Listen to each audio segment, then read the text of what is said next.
Amis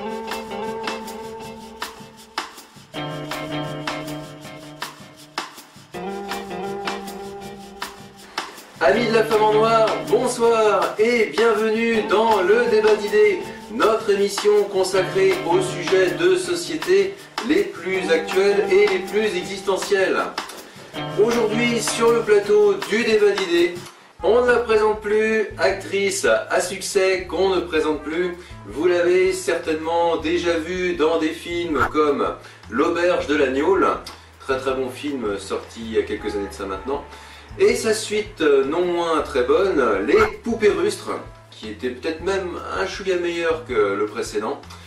On l'a vu également plus récemment dans le très bon Ôtez-moi d'une loute.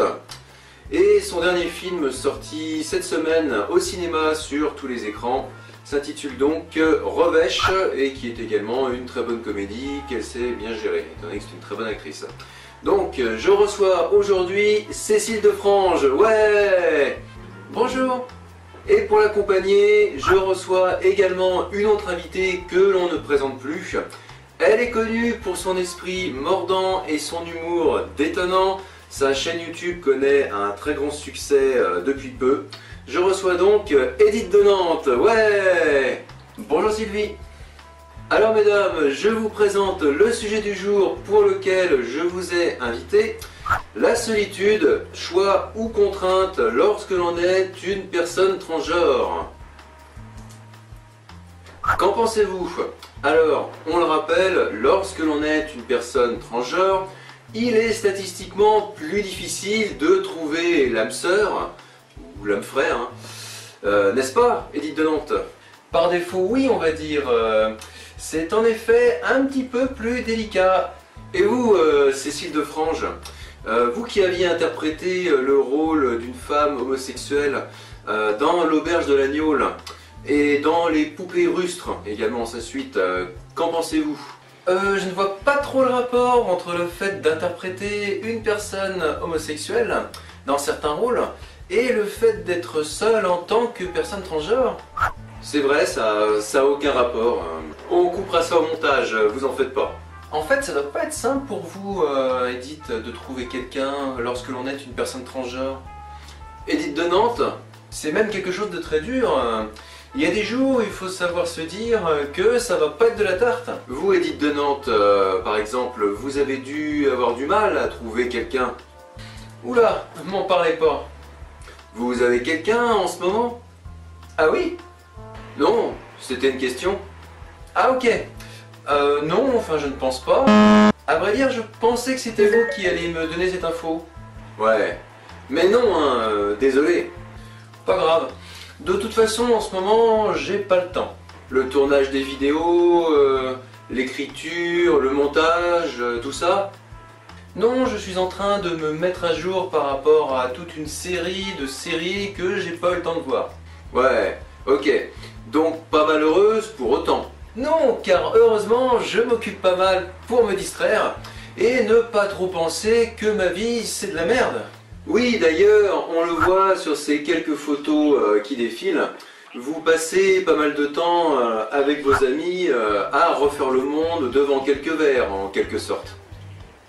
Bah, en même temps, c'est un truc que j'ai toujours fait depuis que j'ai eu 18 ans. Depuis votre majorité? Depuis que j'ai découvert l'alcool en très grosse quantité, oui.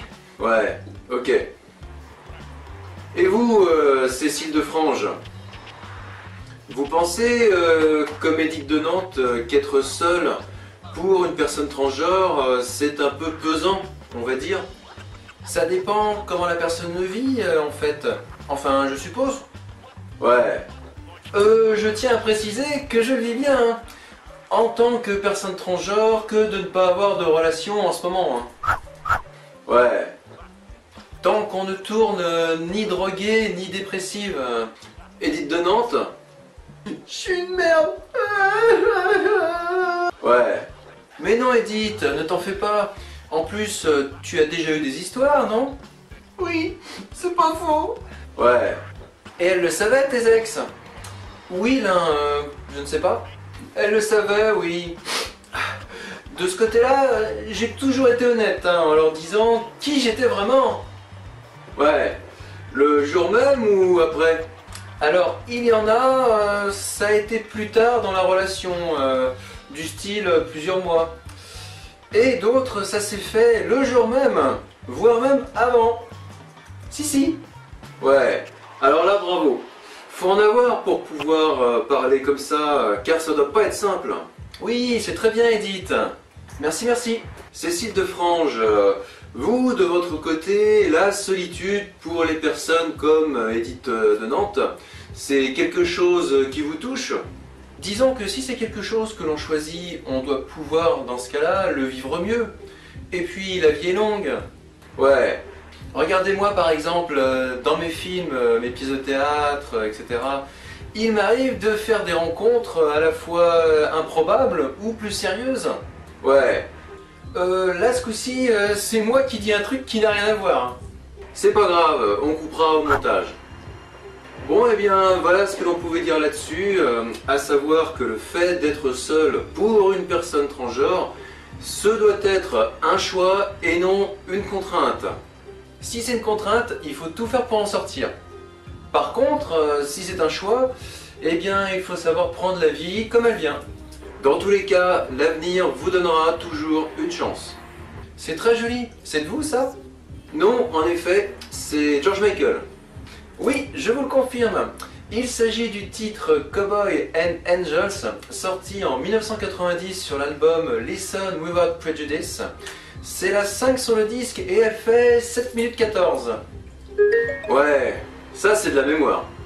Après, vous allez me dire que ça sert peut-être pas à grand chose, mais moi j'aime bien. Voilà, c'était le débat d'idées avec Cécile Defrange, dont je rappelle le titre de votre dernier film, Revêche, qui est sorti cette semaine au cinéma. Et Edith de Nantes pour sa chaîne Edith de Nantes du même nom, disponible donc sur plateforme de visionnage vidéo YouTube, c'est ce qu'on appelle une youtubeuse, voilà. Allez-y, ça lui fera plaisir. La semaine prochaine, je recevrai d'autres invités non moins passionnantes avec lesquelles nous débattrons du sujet suivant. Pour ou contre assumer sa transidentité lorsque l'on cherche du travail. On espère que ça vous a plu, on vous dit à bientôt et d'ici là, prenez soin de vous. Alors Edith de Nantes, est-ce que s'isoler, c'est tromper?